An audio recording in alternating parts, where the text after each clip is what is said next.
हाँ जी बच्चों, आज की फिजिक्स की क्लास में हमारा जो टॉपिक है वो थोड़ा सा डिफरेंट है, बेसिक है, ज़रूरी है, इसलिए पढ़ रहे हैं। यूनिट पहला चल रहा है हमारा यूनिट्स एंड डायमेंशंस, और इसका टॉपिक है बेटे laws of conservation of some physical quantities. Laws of conservation of some physical quantities या कंजर्वेशन लॉज, शॉर्टली क्या बोल सकते हैं हम इसे, कंजर्वेशन लॉज।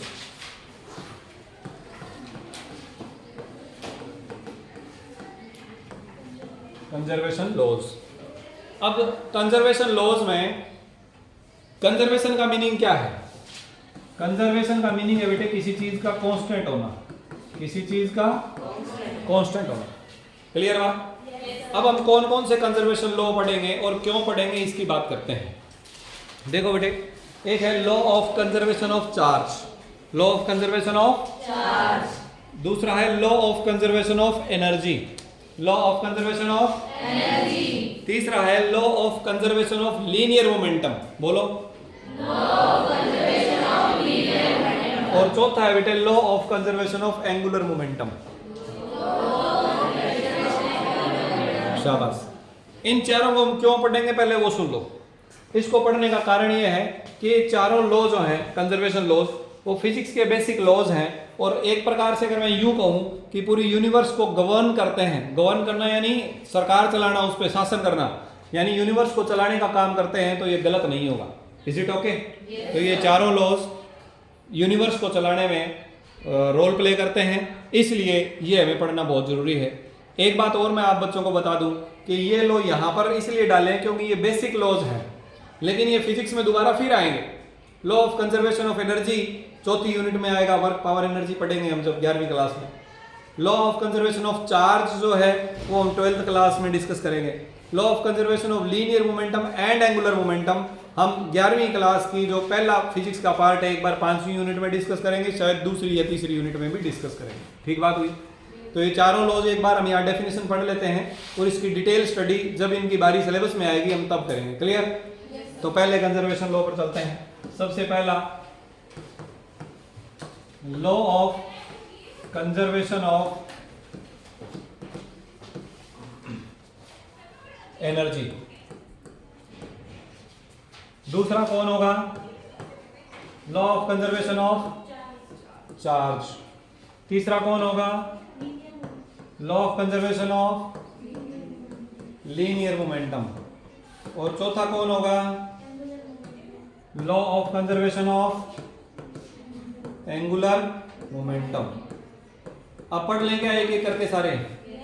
बहुत ज्यादा एक्साइटमेंट हो रही है ना नहीं पढ़ने की? चलिए पढ़ते हैं फिर पहले वाला। क्या नाम है पहले का? Law of conservation of energy. चलिए अब सुनिए बेटे, ये लॉ क्या कहता है? ये लॉ कहता है कि अगर मैक्रोस्कोपिक लेवल पर बताऊं, बड़े पैमाने पर बताऊं, तो ब्रह्मांड तो जानते होंगे आप? यूनिवर्स। ब्रह्मांड जानते हो ना? यूनिवर्स। पूरी यूनिवर्स का टोटल एनर्जी हमेशा कांस्टेंट रहता है। ये लो ये कहता है, ये लो क्या कह रहा है कि total energy of this universe always remains constant, always remains constant. अब यूनिवर्स तो बहुत बड़ा चीज हो गई है ना, उसकी पूरी एनर्जी की हम बात करें तो बहुत चीजें आ जाएंगी। उदाहरण के रूप में बताता हूं कि मैं जो बोल रहा हूं, आप बच्चे सुन रहे हैं, मैं बोलने के लिए कुछ एनर्जी का यूज कर रहा हूं, मेरे लिप्स में कुछ मूवमेंट हो रही है। लिप्स की मूवमेंट की वजह से लिप्स के पास के जो एयर पार्टिकल्स हैं, हवा के जो कण हैं, वो वाइब्रेट करने लगते हैं, कंपन करने लगते हैं। वो कंपन करके दूसरे पार्टिकल से टकराते हैं, और हवा के पार्टिकल इस कमरे में और जहां भी मेरी आवाज आ रही है वहां तक के जो पार्टिकल है वो कंपन करने लग जाते हैं, वाइब्रेट करने लग जाते हैं।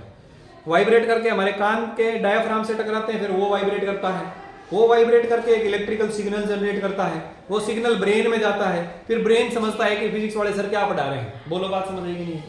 तो यहाँ पर हुआ क्या कि जो इधर साउंड एनर्जी है वो एयर पार्टिकल की वाइब्रेशनल एनर्जी में कन्वर्ट हुई। हाँ या ना बोलो? एयर पार्टिकल की वाइब्रेशनल एनर्जी में कन्वर्ट हुई। जब एयर पार्टिकल एक दूसरे से टकराए, पहले तो ये बताओ टकराए कि नहीं टकराए? जब टकराएंगे बेटे तभी तो अगले पार्टिकल को एनर्जी ट्रांसफर करेंगे। टकराए, जब टकराएंगे कोलिजन होता है तो हीट प्रोड्यूस होती है कि नहीं होती है?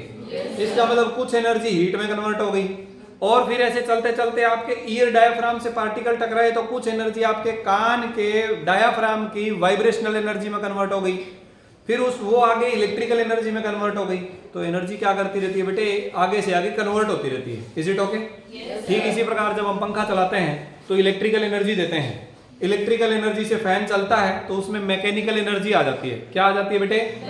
Mechanical energy. जैसे 10वीं क्लास तक तुम बच्चे यांत्रिक ऊर्जा बोलते थे, यानी जब कोई चीज चलती है, गति भी करती है, मूवमेंट करती है, पोजीशन बदलती है, तो उसमें मैकेनिकल एनर्जी होती है।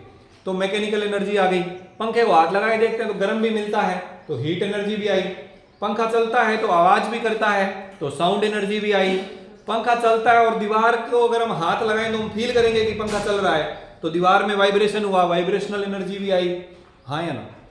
तो जो आपने इलेक्ट्रिकल एनर्जी पंखा चलाने के लिए दी, वो कितने टाइप की एनर्जी में कन्वर्ट हुई बच्चों? साउंड, मतलब ये कुछ एग्जांपल है, कुछ और भी हो सकता है। जैसे कि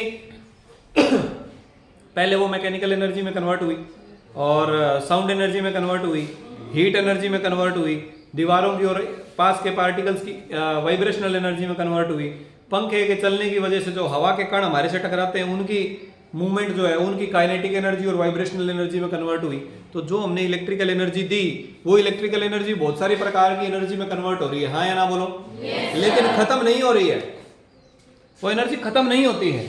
इसी को बोलते हैं कंजर्वेशन ऑफ एनर्जी, यानी एनर्जी एक से दूसरे रूप में बदलती रहती है, रूपांतरित होती रहती है, कन्वर्ट होती रहती है, बट खत्म नहीं होती है। हाँ या ना? अब आप कहोगे गुरुजी कि जो हीट बनी वो तो चली गई थोड़ी देर में, हवा में वेस्ट हो गई, तो वो तो खत्म हो गई, है ना? ऐसा नहीं होता है। तो फिर ये जो डेफिनेशन है, तो बहुत बड़ी डेफिनेशन हो गई। इसका एक छोटा रूप हम कर देते हैं। अब मैं आपको लिखवाता हूं, फिर उसका मीनिंग समझ आ जाएगा। ये लॉ क्या कहता है? According to this law, the total energy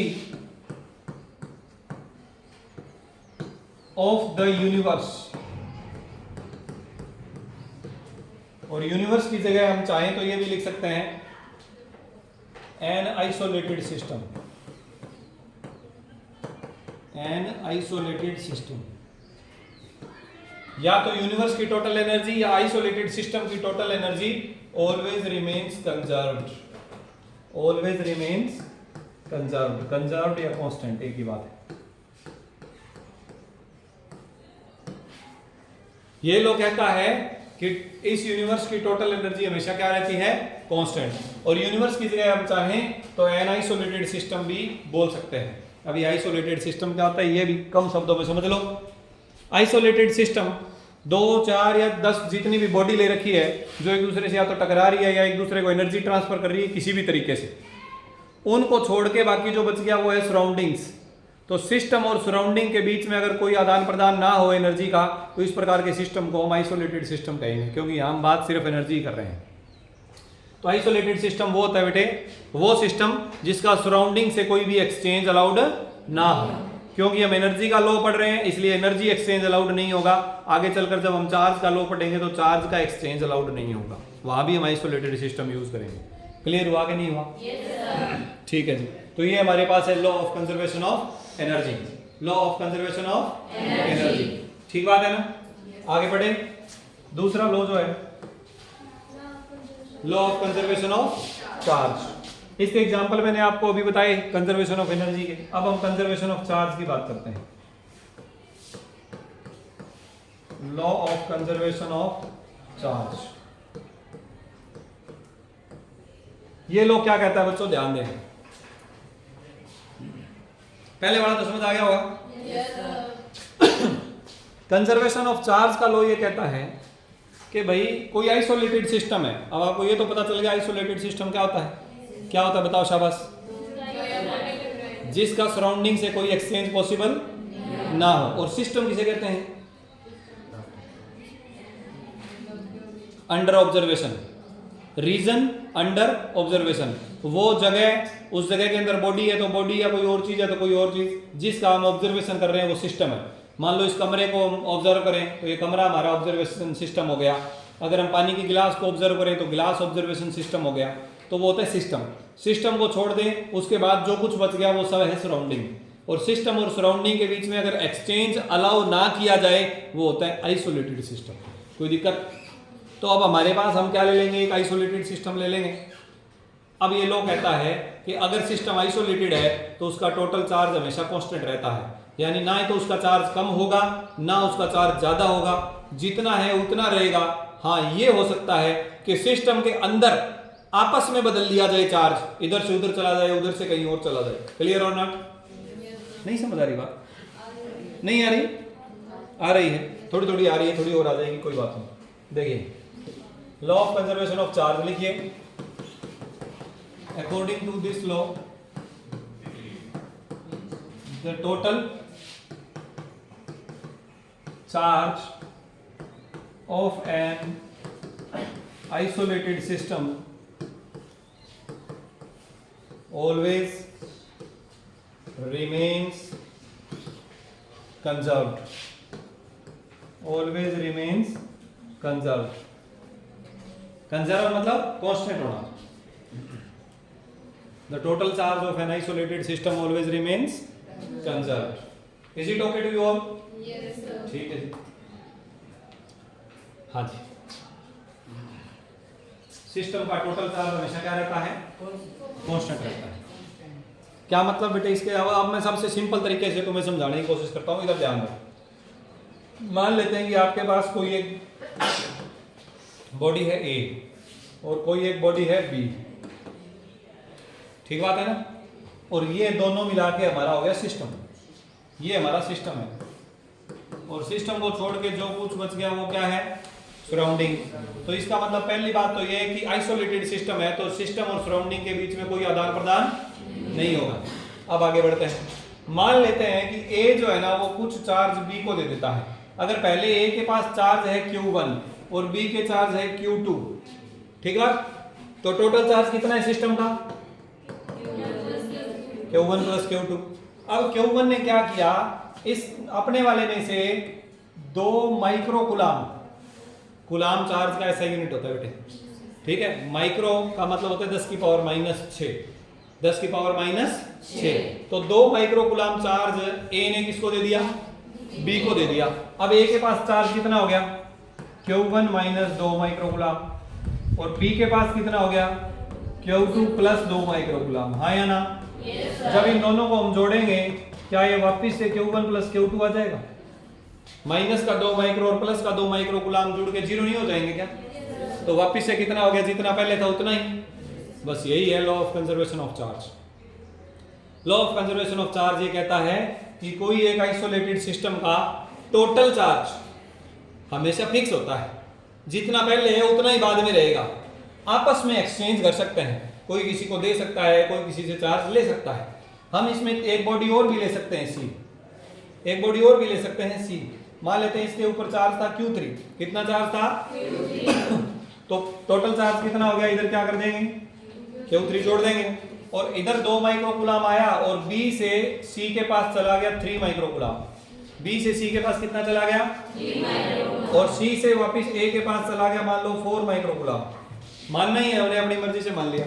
अब मुझे एक बात बताओ बेटे, A के पास टोटल चार्ज कितना हो गया? पहले कितना था? और उसमें से गया कितना? -2 माइक्रो। आया कितना? प्लस का 4 माइक्रो।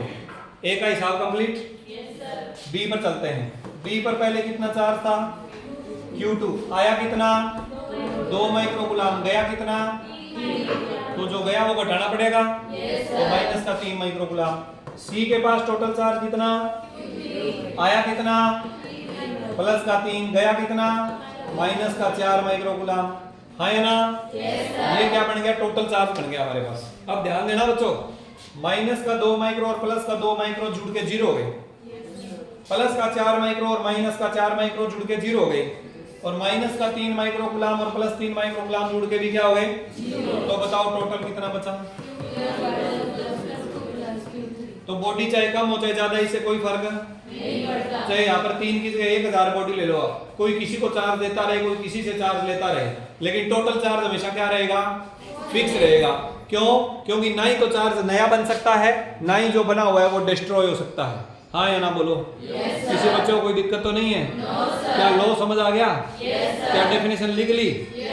ठीक है, तो क्योंकि अभी रिसेस हो गई है तो हमने 2 लॉज पढ़े, law of conservation of energy, law of conservation of charge. आज हाफ टाइम के बाद हमारे प्रैक्टिकल पीरियड्स हैं तो हम प्रैक्टिकल्स करेंगे और जब भी हमें टर्न मिलेगी दोबारा तो आगे 2 लॉज जो बच गए वो करेंगे, ठीक है।